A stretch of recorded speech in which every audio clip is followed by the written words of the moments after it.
10:05 de la mañana en Bogotá y a esta hora nos conectamos con Medellín porque el día de ayer en el Museo Casa de la Memoria, ante la Jurisdicción Especial para la Paz, el coronel en retiro Jaime Humberto Pinzón Mezquita, quien fuera comandante del batallón número 10, Atanasio Girardot, devolvió una de las medallas que había ganado durante su carrera militar, porque esta es una medalla al mérito que se la dan por resultados durante un periodo de tiempo en el que además él está involucrado con casos de los llamados falsos positivos que jurídicamente conocemos como ejecuciones extrajudiciales.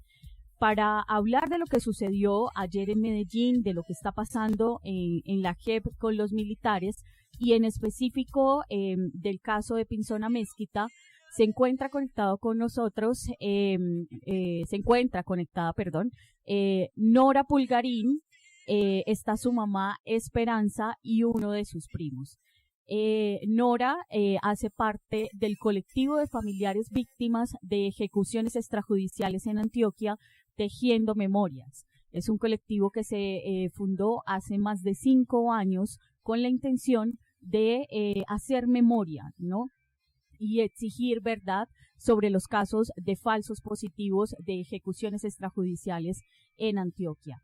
Ellos participaron ayer de este espacio, pero además hay que decir que en el caso concreto de Nora y su familia, tienen 2 familiares que fueron ejecutados en el municipio de Campamento, en la vereda La Concha, John Fredis Navarro Martínez y Humberto León Pulgarín Castro. Así que a Nora, muy buenos días, a Nora, a doña Esperanza y al primo que se encuentra conectado con nosotros a esta hora. Muy buenos días, Gaby y audiencia. Aquí me encuentro con mi primo Calixto.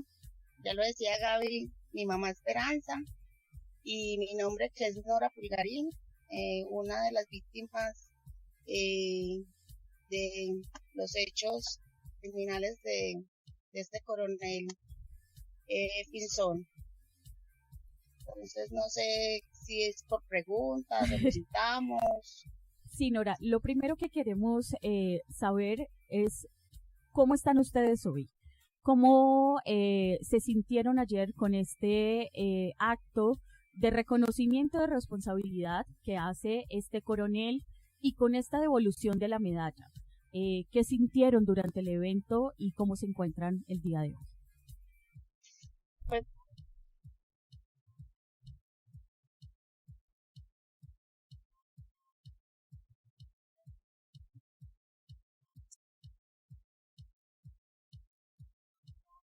no sé si soy yo, pero hay un problema. Nora, no te estamos escuchando. No sé si es de pronto. Vamos a hacer una cosa, Nora. Apaga la cámara y solamente escúchanos para que el internet sea un poquito más estable. Listo, ¿ahí me escuchan bien? Te escuchamos perfecto. Listo, ¿no? Les contábamos que no solo el día de ayer y el día de hoy, sino días posteriores a la preparación del acto que se realizó el día de ayer, fueron de mucha tensión, mucha angustia, muchas cosas que se sintieron. Fue como una marea de emociones. Entonces, el día de ayer especialmente fue duro confrontarnos con este coronel Pinzón. Tuvimos un espacio privado las 2 familias. En el caso de nosotros, pues mi hermano Alex, mi mamá, mi primo y yo, y la familia que viajó de Cali también, que son víctimas de este señor. Entonces, ese encontrarnos frente a frente, mirarnos a los ojos, creo que generó muchas emociones, entre ellas rabia, despertaron odios, y creo que eso se manifestó en las palabras que se dieron ahí en la conversación, también lágrimas, se nos iba la voz, se nos quebrantaba, a veces queriendo decir muchas cosas, pero no éramos capaces. Entonces creo que el día de ayer especialmente fue durísimo y posterior a eso, el día de hoy, lo estaba diciendo y ahorita le voy a dar la palabra a mi mamá para que les cuente. En el caso mío casi no me paro de mi cama, un peso horrible en todo, en los hombros, me duelen los pies, me dolía la cabeza. Mi hermano le tocó, él es vigilante y le tocó después del acto que se realizó ayer ir a recibir el trabajo, entonces llegó fue esta madrugada, también nos contó que le fue súper. A mi mamá que les va a contar también cómo se siente. Muy buenos días para todos y todas. Buenos Yo en días, este doña momento Esperanza. todavía me siento mal. Mucha tristeza, mucho dolor en todo el cuerpo, hasta en los pies. Y bueno, yo me sentí muy mal ayer. Me dio mucho temblor. Yo me dio un temblor que Vania ahí mismo me tuvo que dar masaje en la espalda porque no sabía, me iba a quedar como tiesa, no sé.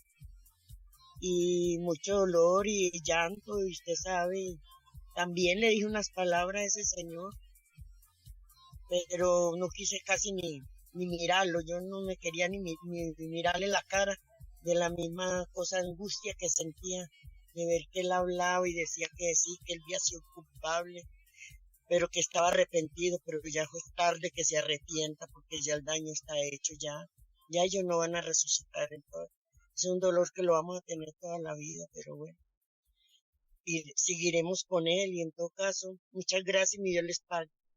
Y aquí también está mi primo aquí les contará la experiencia que tuvo él el día de ayer y el día anterior que nos reunimos con el equipo psicosocial de la organización Defensora de Derechos Humanos que nos acompaña, que en este caso es la Corporación Jurídica Libertad. Buenos días, mi nombre es Calixto Heredia, primo y sobrino de las víctimas. La verdad, el día de ayer fue un día muy difícil porque el día de ayer fue como revivir ese momento difícil que tuvimos cuando llegaron por ellos a buscarlo para quitarles la vida. Eso fue un día muy difícil y algo que de la mente de uno no se le sale.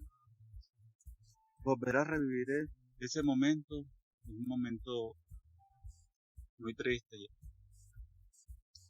Y la verdad, de la devolución de la medalla, yo pienso de que, con esa medalla no le devuelven la vida a nuestros seres queridos, pero sí nace como de una esperanza de hacer justicia, y eso es lo que veo bueno de ese acto que hubo, porque eso es lo que nosotros queremos, que se haga justicia, porque nuestros familiares no eran unos animales a los que le iban a quitar la vida así, porque sí, y ya, porque ellos les dio la gana solamente por ganarse unos méritos. Y la verdad que verle la cara a ese señor fue algo difícil.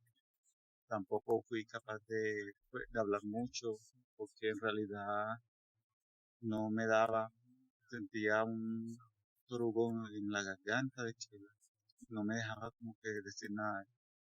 Las cosas fueron muy duras, muy difíciles, y hay que darle todo a las manos de Dios y que Él se haga justicia.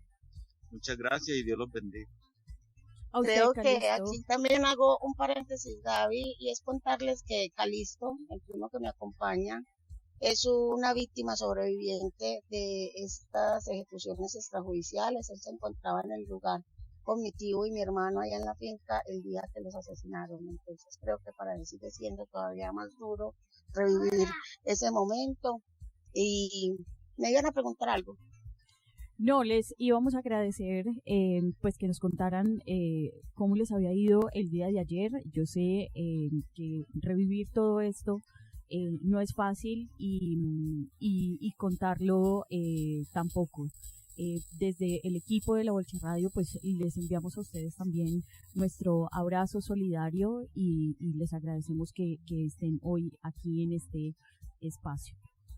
Con nosotros se encuentra también conectado Sergio Arboleda. Él es el abogado de las víctimas en este caso, es el abogado de Corporación Jurídica Libertad, que acompaña a las víctimas de ejecuciones extrajudiciales, y en especial a Tejiendo Memorias en estos casos. Sergio, bienvenido a los micrófonos de La Bolche Radio. Hola, buenos días para todos y para todas. Muchas gracias por darnos el espacio para intervenir y para que la opinión pública conozca acerca de lo que sucedió ayer y darle la voz a las víctimas de crímenes de Estado que tan invisibilizadas han sido en este país. Sergio, ¿cómo nace esta propuesta de devolver estas medallas? ¿Esto fue una exigencia por parte de las víctimas? ¿Fue una propuesta por parte del militar? ¿Cómo se llega a este evento que se presentó el día de ayer? Y también queremos que nos cuentes un poco quién es Pinzona Mezquita y por qué está como compareciente ante la JEP. Bueno, inicialmente pues contarles que esto surge en el marco de una versión voluntaria del compromiso que tiene Pinzona Mezquita como responsable de la Comisión de Ejecuciones Extrajudiciales en el batallón Atanasio Girardot de la 4ª Brigada.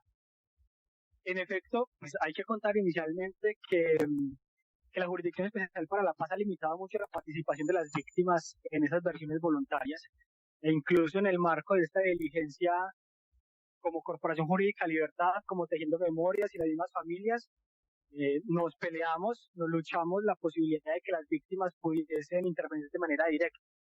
La jurisdicción en el momento estuvo un poco prevenida con esa intervención, bajo el argumento que posiblemente se podrían revictimizar a las familias. Nosotros insistimos en que de esta experiencia podría resultar algo positivo y además porque son personas que se han preparado durante muchos años para este tipo de escenarios judiciales, no solo desde lo jurídico, sino también desde herramientas psicosociales para afrontar espacios que puedan caracterizarse por ser revictimizantes. De este diálogo y de esta posibilidad de intervención de las víctimas de manera directa, se logró un diálogo directo entre el compareciente y una de las familias, en este caso Alexander, que es hermano de Nora y primo de Calixto e hijo de doña Esperanza, y en ese diálogo como familia se llegó a un acuerdo de solicitarle y exigirle al compareciente Pinzona Mezquita la devolución de esta medalla. Entonces fue un compromiso que él adquirió bajo la exigencia de las familias, y si bien se dio en el marco de una diligencia judicial de la JEP no tiene aquí, digamos, algún tipo de injerencia o incidencia de este compromiso. Sin embargo, nosotros y el abogado del compareciente, estando de acuerdo, le solicitamos a la jurisdicción que llevara a cabo todos los preparativos de esta devolución. Sin embargo, pues hasta la fecha no lo hicieron. Entonces, tanto las víctimas, sus abogados, porque también aquí está el Comité de Solidaridad con Presos Políticos, y la abogada del compareciente, nos pusimos a la tarea de organizarlo de manera autónoma. Entonces, hay que aclarar que ese espacio de ayer surge a partir de la voluntad no solo de las víctimas, que fue un gesto de valentía, ver cara a cara al victimario no es fácil, pero también del compareciente tener la voluntad de entregar su medalla, que es símbolo de esos premios, como lo decía Calixto, que obtuvieron a partir de estos graves crímenes.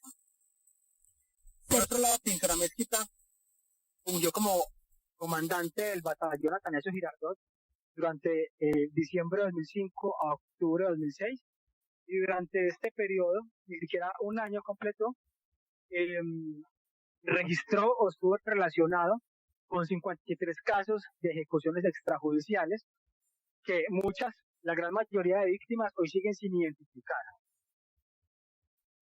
Es complejo hablar de este coronel porque en la justicia ordinaria es cierto que las investigaciones habían avanzado significativamente. Sin embargo, pues como ya lo ha dicho Nora, ese tipo de casos siguen también caracterizándose por la impunidad. Nora, doña Esperanza y Calixto, ¿cuál fue la exigencia que ustedes le hicieron el día de ayer mientras este militar entregaba la medalla?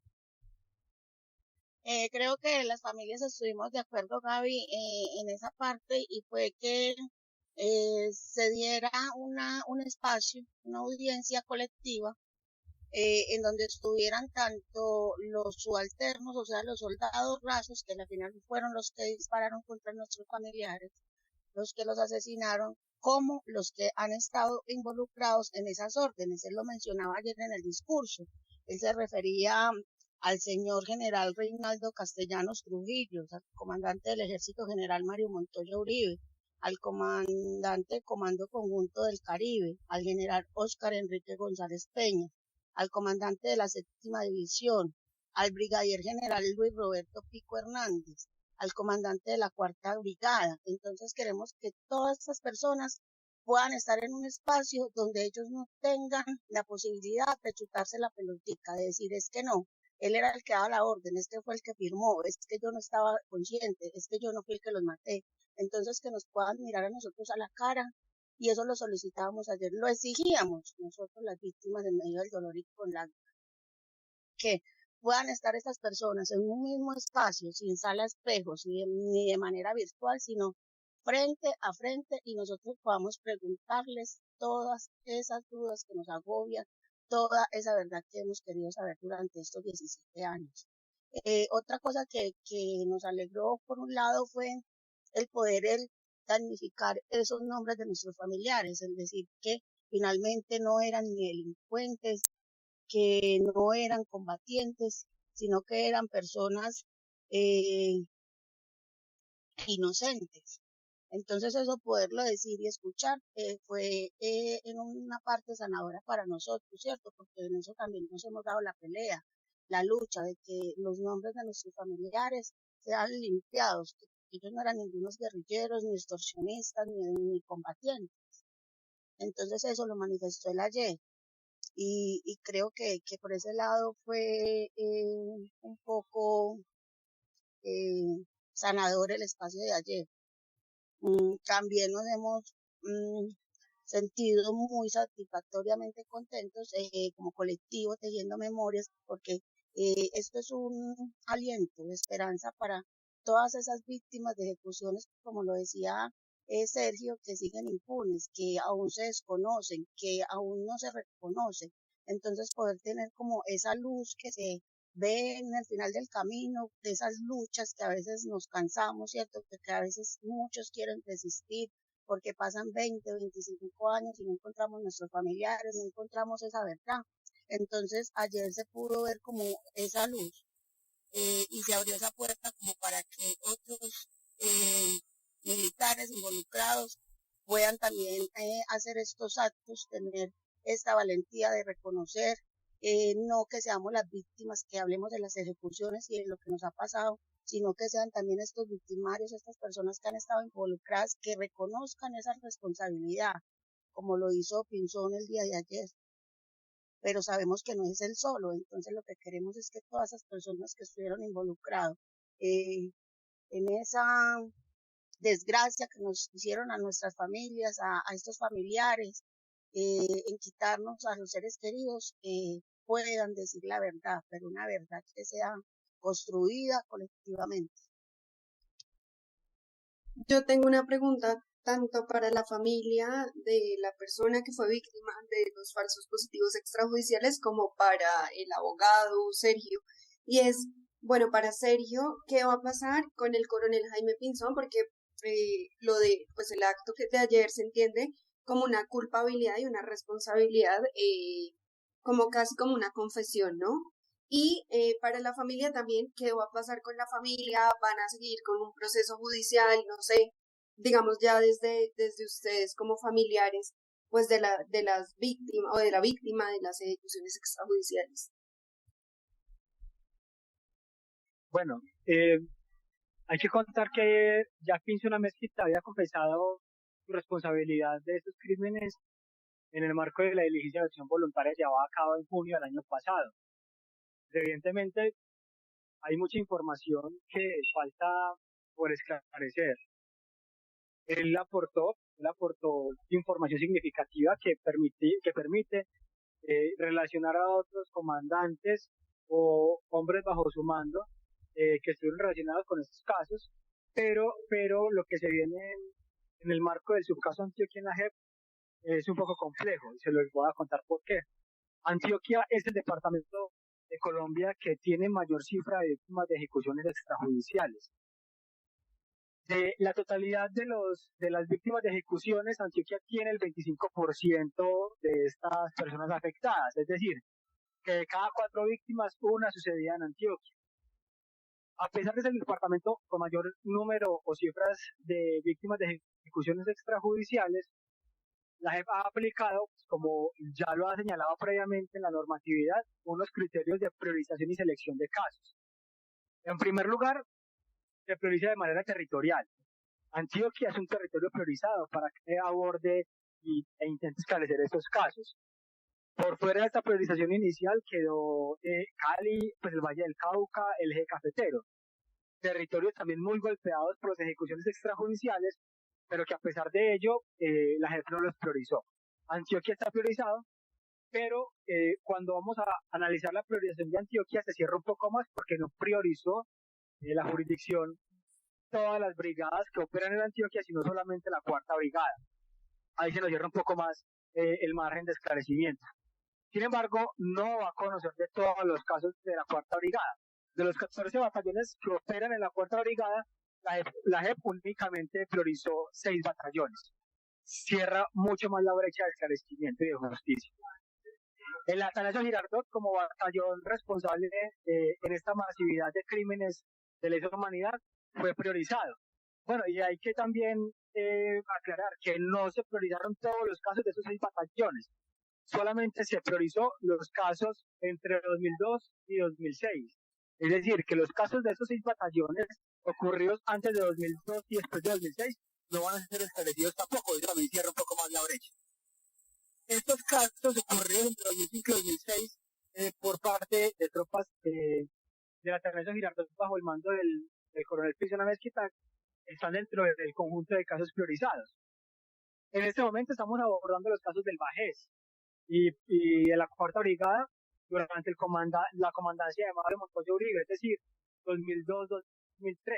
Y lo que ha proyectado la JEP para abordar estos casos es irnos de manera periódica, es decir, este primer traslado de observaciones y de esclarecimiento y de audiencia se va a enfocar en el periodo 2002-2003 y proyectamos que para el año 2024 ya se estén llevando a cabo las diligencias judiciales de los años 2005-2006. Entonces, por el momento toca esperar, si bien vos has planteado de manera acertada que se trata de un reconocimiento temprano de responsabilidad en materia judicial, si nos toca esperar a que la JEP dentro de su procedimiento de priorización aborde el caso de Atanasio Girardot. Pero hay que también señalar algo que es importante. Como regla general en Antioquia, todos los comandantes han negado responsabilidad, es decir, que Antioquia va a ser un caso referente del proceso adversarial en la Jurisdicción Especial para la Paz. No va a ser tan pacífico el debate y mucho menos como lo ha esperado la jurisdicción, va a haber un reconocimiento de responsabilidad de manera masiva por parte de los militares. Entonces, por eso es importante el reconocimiento que hace Pinzón Mezquita, porque es una excepción a la regla general dentro de esta brigada y este territorio. Nora, ustedes como familia, ¿qué viene? ¿Qué sigue? ¿Van a continuar en este proceso hasta el esclarecimiento de la verdad? ¿O qué sigue para ustedes? Era la pregunta que hacía Mónica, nuestra compañera de mesa. No, pues nosotros es seguir como llevamos todos estos años de lucha, resistiendo, exigiendo esa verdad, esas garantías de no repetición, acompañados por este colectivo Tejiendo Memorias, que es nuestra familia, que se ha convertido en una familia, que nos ha dado fuerza, y esa fuerza ha sido mutua, entonces nos ha dado como el valor de seguir de pie, denunciando, exigiendo, tanto a estos responsables como al sistema de justicia, verdad y reparación, como a la JEP. Entonces, nosotros seguimos en pie de lucha. Y finalmente, Sergio, nos seguiremos preguntando quién dio la orden. En efecto, la lucha de las víctimas y de las organizaciones ha sido esclarecer la responsabilidad de los máximos responsables, valga ahí la redundancia. Y en efecto, ayer Pinzona Mezquita nos decía que no hay una orden expresa, hay un conjunto de prácticas que llevan a concluir quienes dieron la orden. Entre ellos señaló a Mario Montoya Uribe, que ya en sus versiones voluntarias hemos conocido y hemos escuchado que él niega totalmente su responsabilidad y ha revictimizado a muchas personas dentro de sus aseveraciones. Por otro lado también está González Peña, Oscar Enrique González Peña, que hoy las víctimas y las organizaciones de derechos humanos hemos documentado alrededor de 1.653 casos de ejecuciones extrajudiciales. Hay que recordar que González Peña iba escalando detrás de Mario Montoya. Inicialmente empezó entonces en la comandancia de la 4ª Brigada, luego de la 7ª División, posteriormente el Comando Conjunto del Caribe, hasta llegar en 2008 a asumir la comandancia del Ejército Nacional. A pesar de su carrera criminal por parte de González Peña, hoy no comparece a la jurisdicción, no ha firmado su acta de sometimiento y comparecencia, pero esperamos que posteriormente la jurisdicción lo llame como compareciente forzoso para que esclarezca su responsabilidad, porque no solamente es Pinzona Mezquita quien lo ha señalado o quien lo ha relacionado con la Comisión de Casos de Ejecuciones Extrajudiciales, sino que hay otros militares que lo han señalado también. Y un tercer agente estatal relacionado aquí como máximo responsable es Pico Hernández, que también fungió como comandante de las unidades de aquí de Antioquia. Evidentemente nos falta mucho por transitar, mucho por exigir. Como lo decía Nora, pues ese tipo de actos nos brindan y oxigenan en esta larga lucha. Sin embargo, nos falta mucho para esclarecer quiénes dieron la orden y sobre todo para que respondan a las víctimas de ejecuciones extrajudiciales, para romper ya esos ciclos de impunidad que hay en nuestro país.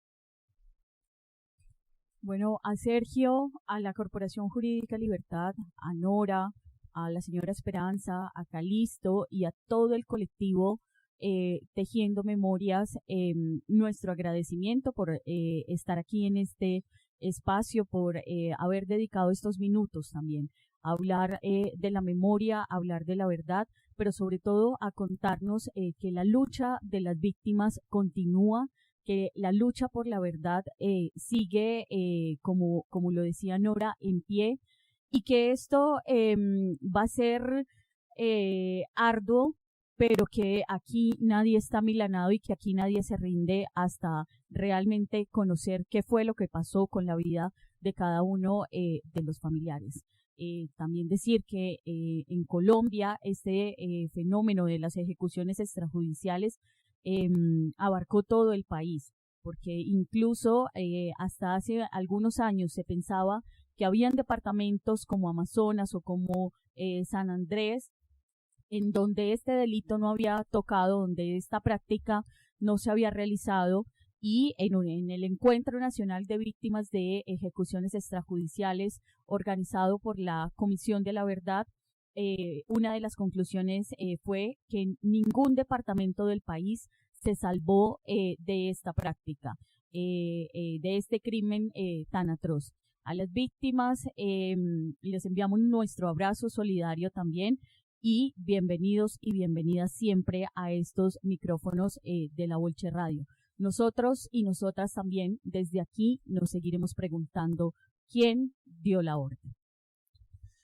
10:34 de la mañana y vamos a propósito de este tema, vamos a colocar una banda de rap de Medellín que se llama Caña Brava con la canción Mataron al Parcero. Acá suena en La Bolche Radio.